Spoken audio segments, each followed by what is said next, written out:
Science and religion are often viewed as two subjects completely at odds with each other. But is it possible for science not only to be compatible with religion, but actually also to deepen a person's faith?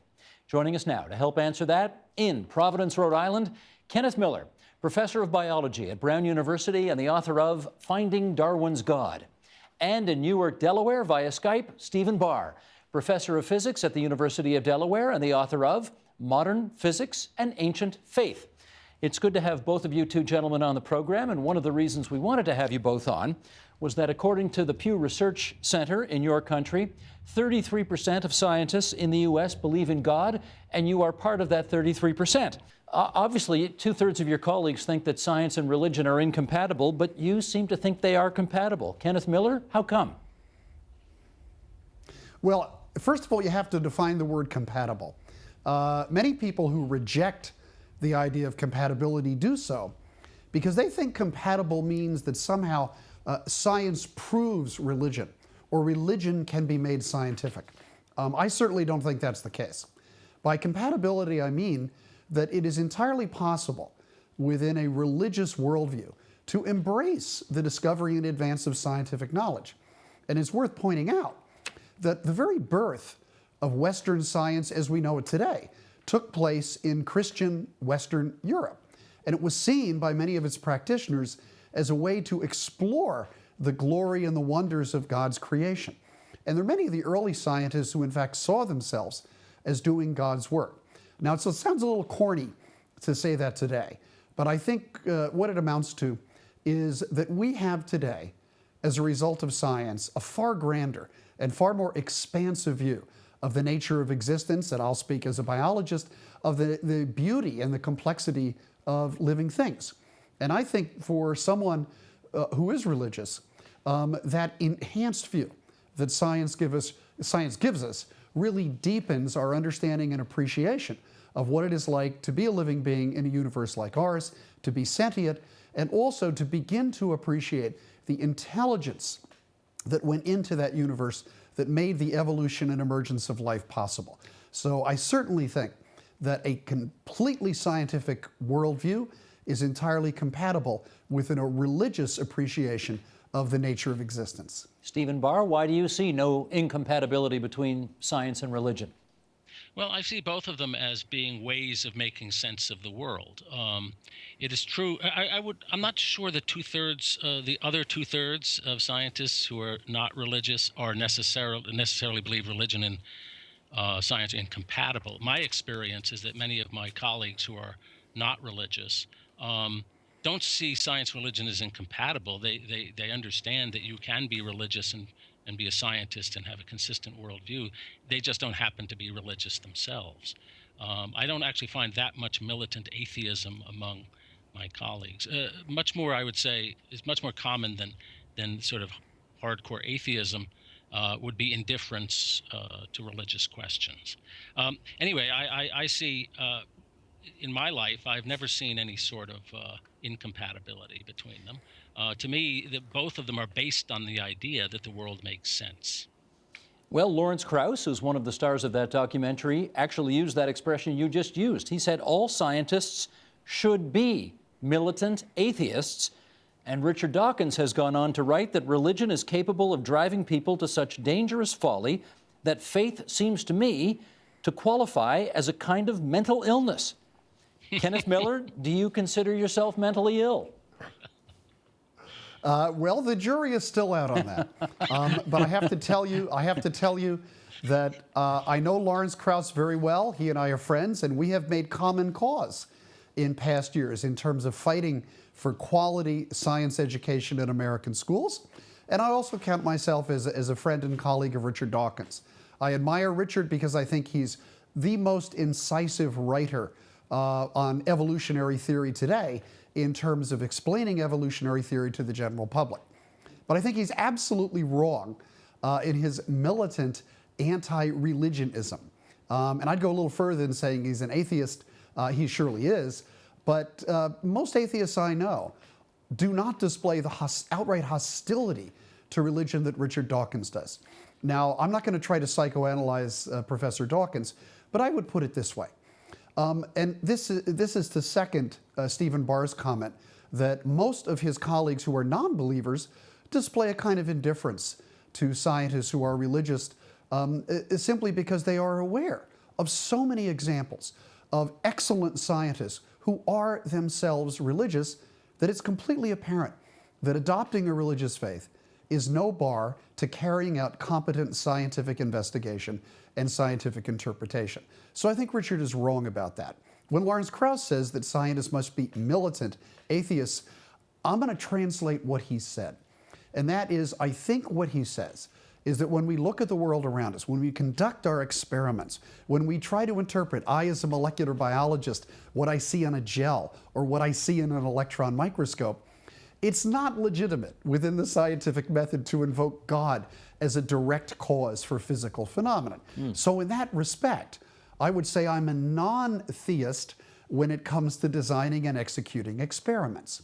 But I think this idea that the universe is intelligible is a kind of faith that all of us share in science. The non-believer has no reason for believing that the universe is intelligible, but the person of faith really does, because we see a kind of intelligence behind the universe that makes science possible. Stephen Barr, what do you think of the advisability of calling somebody, particularly somebody as erudite as you, mentally ill because they believe in God? What do you think of that? Well, you see, I admire Dawkins as a writer. He writes magnificent prose. His view of history is rather jaundiced of religion. It is true that people have done historically, you find examples of people who've done terrible things in the name of religion. You don't have to look very far today to see examples of that. But every good thing can be perverted. There's also many examples in history of oppressive and brutal governments. Does that mean government is bad in general?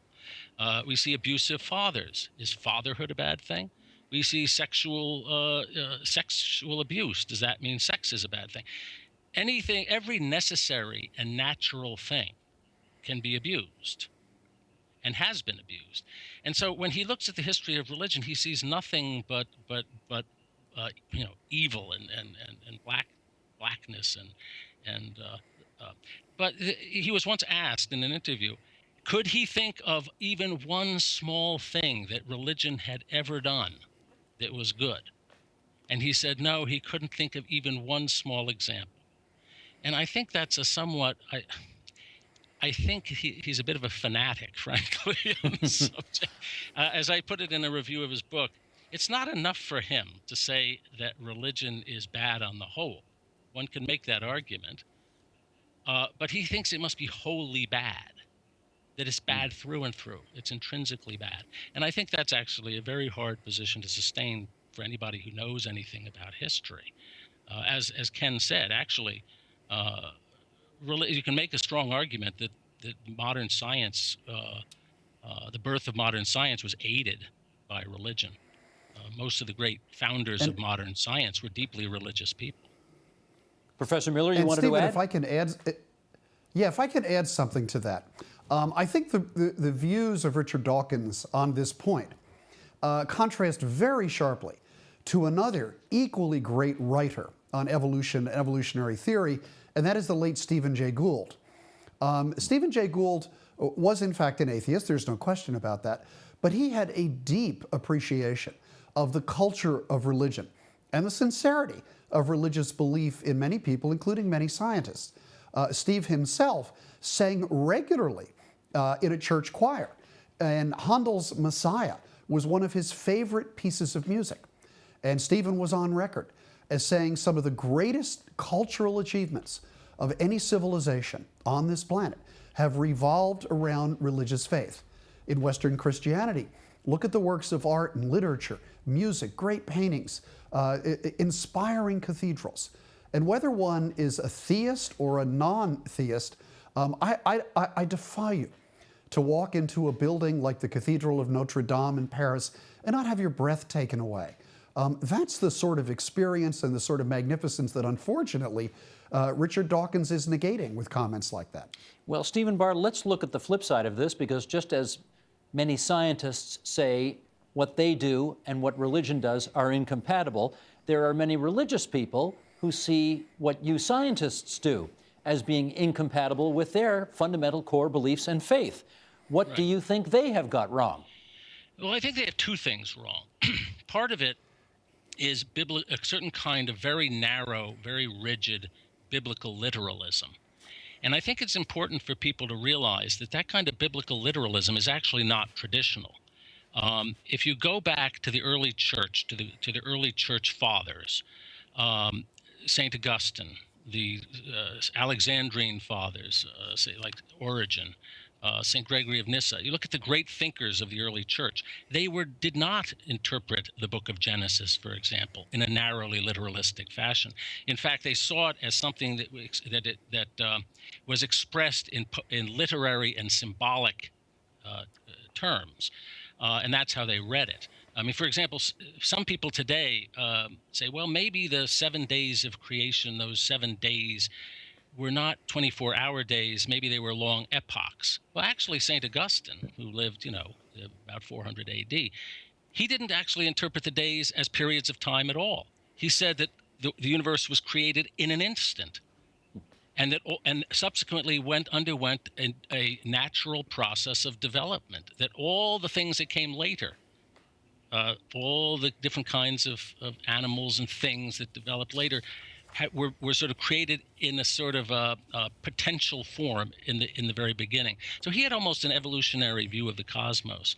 So this narrow literalism is a relatively modern phenomenon. It's not traditional. The other thing I think they have wrong, and this they have in common, paradoxically, with some atheists like Dawkins, is they don't understand, the fundamentalists and some of the atheists do not understand the relationship in traditional Christian theology between God and the world. They see God and natural explanations as somehow in competition with each other. So that if something has a natural explanation, then God had nothing to do with it. And if God is the cause of something, well, then it must be supernatural. That's not the traditional view. The traditional view is that God is the author of nature, that nature itself is a work of God, and you see God in natural processes. If I could use an analogy that many audiences find helpful, I take the example of a play, Hamlet. In Hamlet, the character Hamlet kills the character Polonius by stabbing him with a dagger. And so I ask audiences, did Polonius die because Hamlet stabbed him? Or did he die because Shakespeare wrote the play that way? And audiences laugh because they realize the absurdity. Hamlet stabbing Polonius is the cause within the plot of the play, within the play. But Shakespeare you might call that the horizontal cause, but Shakespeare is the vertical cause. He is the cause of the entire play.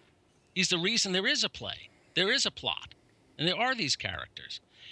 And so that's an analogy with the universe. There are causes within the universe, which theologians since the Middle Ages have called secondary causes. We might call them natural causes.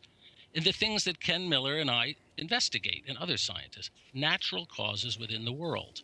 But God is the cause of the world. He's the author. He's not a cause within the natural world. He's the cause of the natural. Well, here's where I jump in and I would ask Ken Miller, how do you know?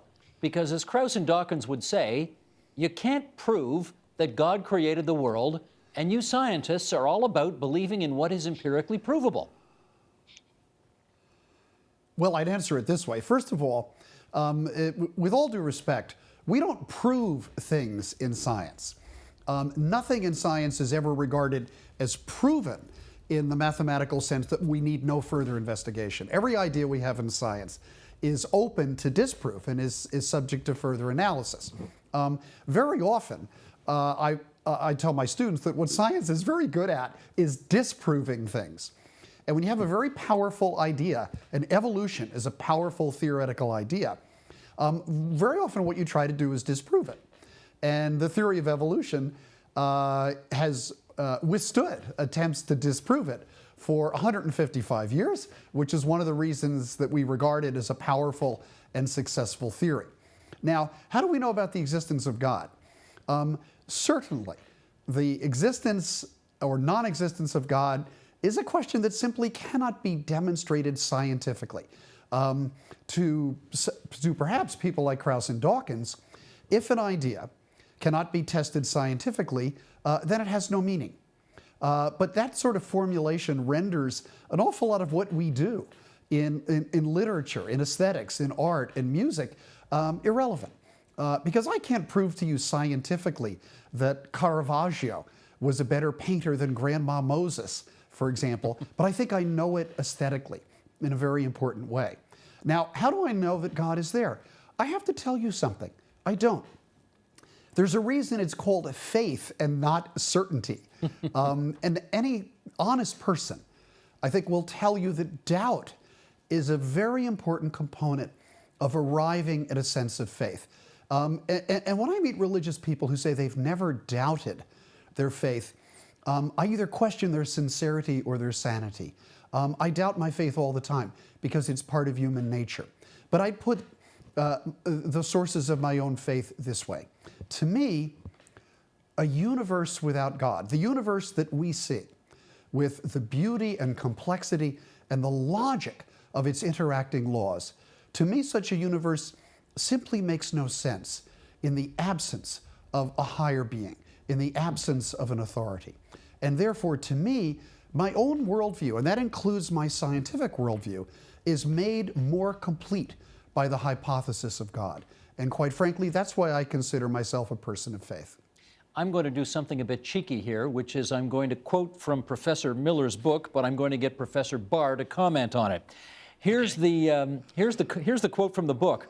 This is from Finding Darwin's God. "The heart of the matter is that evolution is, by definition, a story of origins.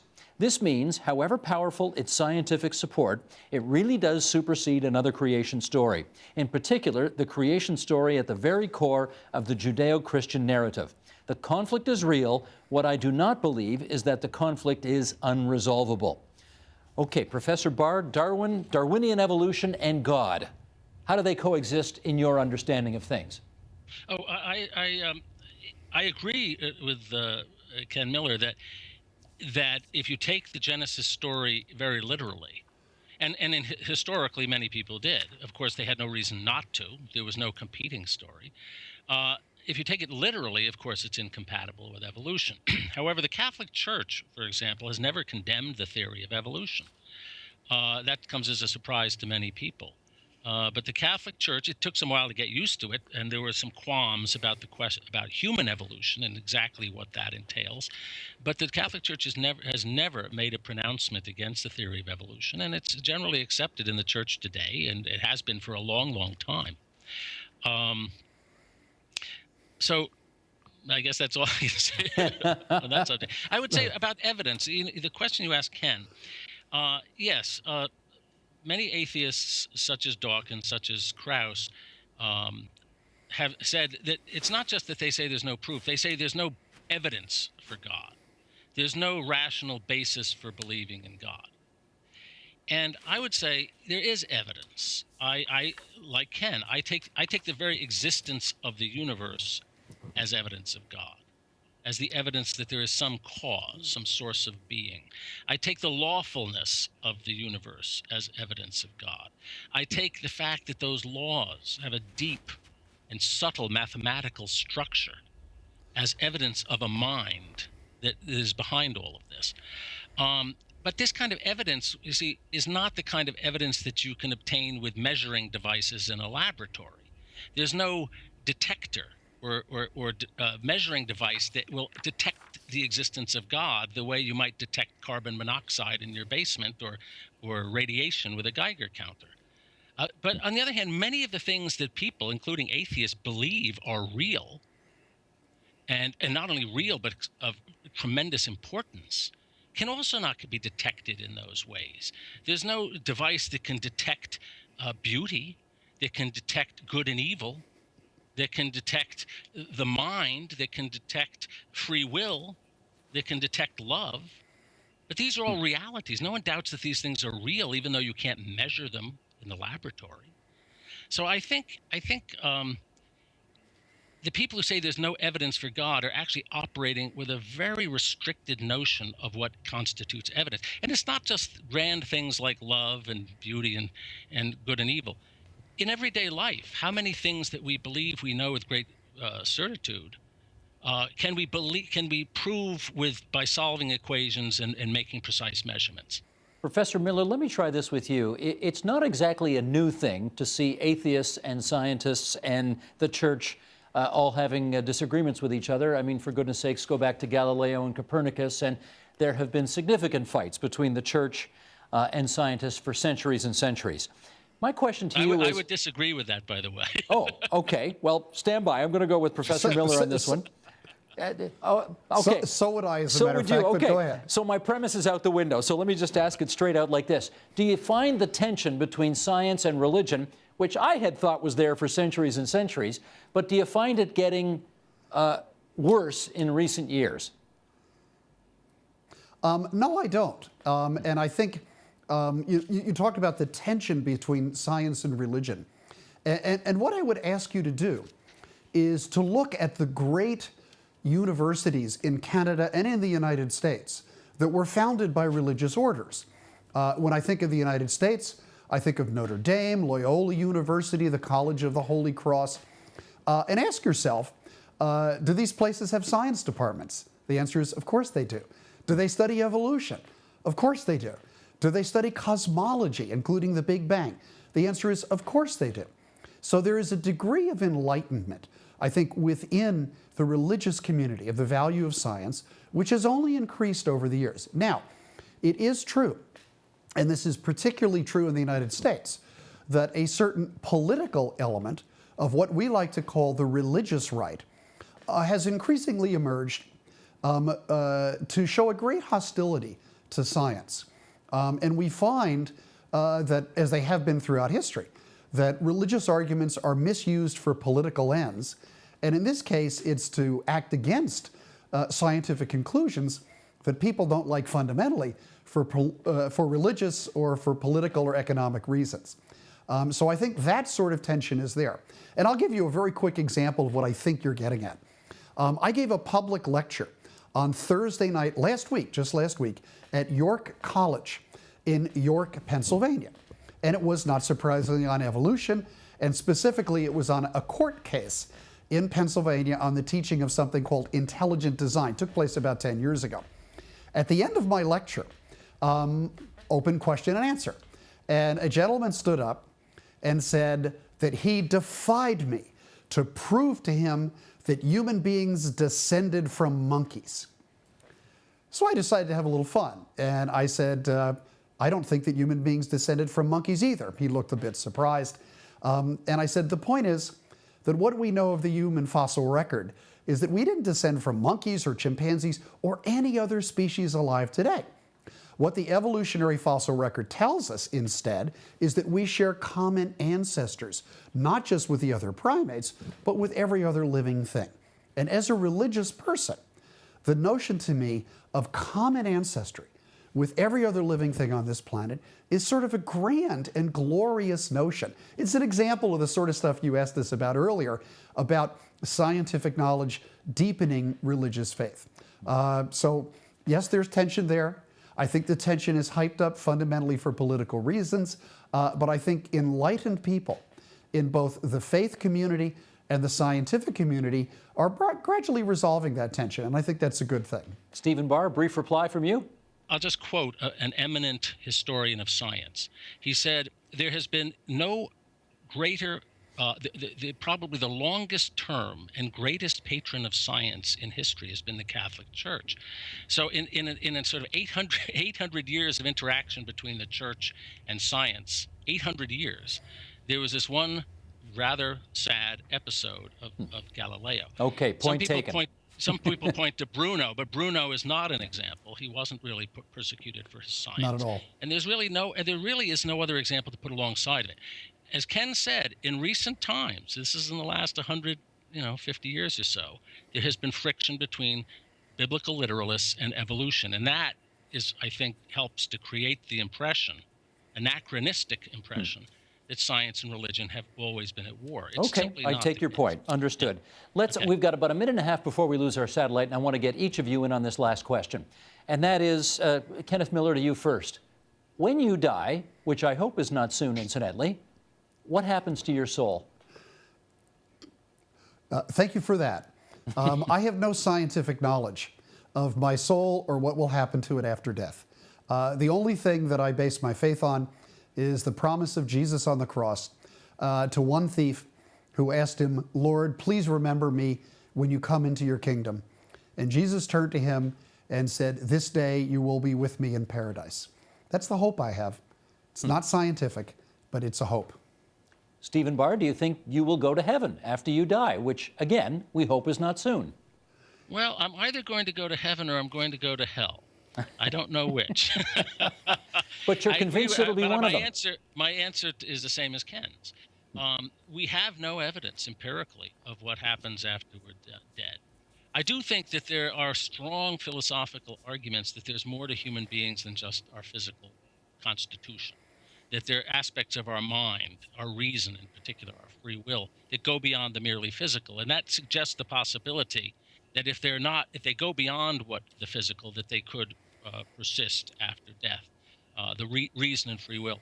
But as Kenneth said, our hope in eternal life is ultimately based merely on the promises of Christ. That's it. There's no other basis for believing. I want to thank both of you for coming on TVO tonight and sharing your views. This is a conversation you do not see on television every night of the week. Absolutely fascinating. Stephen Barr in Newark, Delaware, Kenneth Miller in Providence, Rhode Island. Good of both of you to join us tonight. Thanks so much. And if I may say, God bless. Well, thank you for having me on. Thank you very much, and God bless you. Help TVO create a better world through the power of learning. Visit supporttvo.org and make a tax-deductible donation today.